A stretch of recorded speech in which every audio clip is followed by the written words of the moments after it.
Welcome to another chapter in our AutoCAD Essential Training course. In this particular chapter, we're going to be looking at getting you started with the AutoCAD user interface. And in this particular instance, we're using a file called interface.dwg. You can see the name of the file at the top of the screen, and as usual, you can download it from the website and use it to follow along with the videos in this particular chapter. Now you can see the drawing itself is a floor plan with stairs and grids and dimensions and so on. We won't actually be making many changes to the drawing in this particular chapter because we're getting you used to the user interface. Now the first element of the user interface that we're going to look at is the application menu, and you'll find that in the top left corner of your AutoCAD screen. So you've opened up AutoCAD and you've opened up a drawing, this particular drawing, the interface.dwg file, and you've got the big red A top left corner. Now if you click on the little flyout arrow, the little black triangle there, you'll see the application menu appear. Now it is a big menu. Don't be daunted by it. There's lots of information on there, but a lot of the time you might not be using that information. But you've got important things such as new. So if I hover over new there, you can see the right-hand pane highlights and shows you the new tools that you've got, a new drawing or a new sheet set, for example.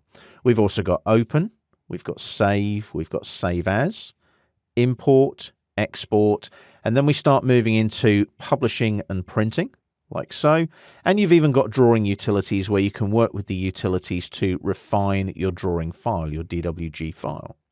You'll also notice that you can close the current drawing or all drawings if you've got multiple drawings open. You'll also notice that you've got the options button here, so if you click on options, what you'll find is it opens up the options dialog box in AutoCAD.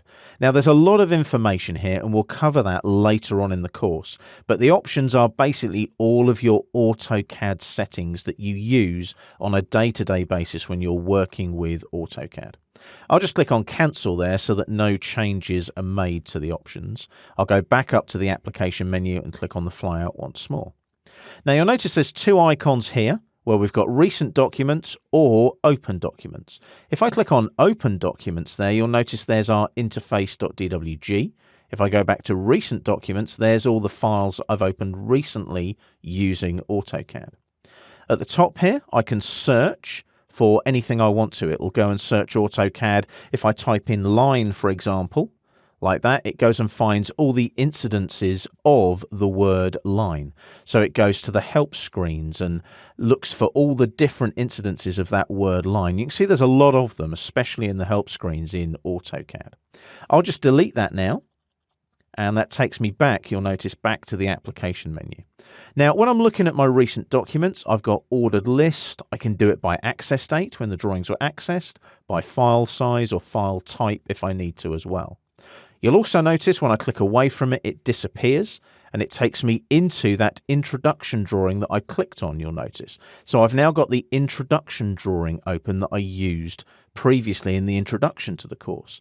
Now I can close that using the File tab just there, and we're back to the interface drawing. That's how quick and easy it is to move around using the application menu. So if I go back there like so, I can also change how these files look in the list. I can have large icons like so. I can even go for small images or perhaps large images that actually physically show me the drawings themselves. You'll also notice there's a little pin here as well. I can pin open the introduction drawing or the interface drawing. And notice when I hover over each one, I get a big preview screen as well. And it gives me all the location of the files and the version info and the date it was saved. So there's a lot of information there in the application menu that allows you to work with your drawings in AutoCAD at any given time.